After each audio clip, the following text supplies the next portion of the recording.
জিহাদিরা বাংলা ছেড়ে দূর হটো, দূর হটো। চলুন, আপনি চলুন। কেন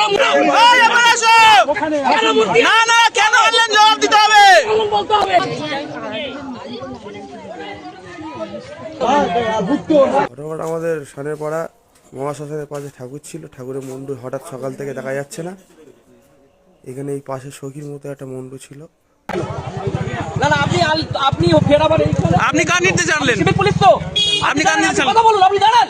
আরে আপনি দাঁড়ান, আপনি দাঁড়ান, এখানে কোথাও যাবেন না। আপনি আপনার এক্ষুনি স্যার ডাকুন। আপনি এক্ষুনি এখানে দাঁড়ান। আপনি ঠাকুরের মূর্তিটা আনলেন কেন? আপনি ঠাকুরের মূর্তিটা আনলেন কেন? আপনি ঠাকুরের মূর্তিটা আনলেন কেন বলুন? বলুন, ঠাকুরের মূর্তিটা আপনি আনলেন কেন বলুন? মুন্ডুটা কেটেছে জিহাদিরা, সেই মুন্ডুটা লাগানো। এই ঠাকুরের মূর্তিটা ভাঙা হয়েছে। জিহাদির বাচ্চারা এই ঠাকুরটা ভেঙেছে।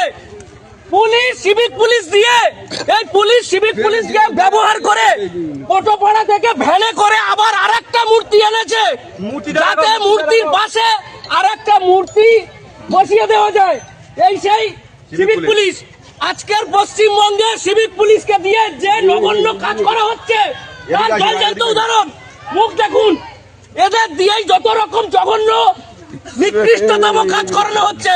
সিভিক পুলিশকে দিয়ে ভ্যানে করে পটোপাড়া থেকে ঠাকুর আনা হয়েছে। দাদা, আপনি কোথাও যাবেন না, কোথাও যাবেন না। আপনি চলুন, লোকালে চলুন। আপনি কেন মূর্তি আনলেন? চলুন, আপনি চলুন। কেন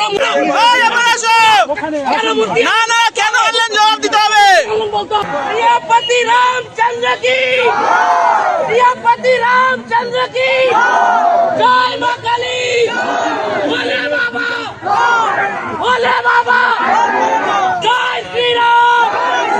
हिंदू हिंदू हिंदू हिंदू हिंदू हिंदू हिंदू যদি বাঁচতে চাও, হিন্দু যদি বাঁচতে চাও, হিন্দু যদি বাঁচতে চাও, হিন্দু যদি বাঁচতে চাও।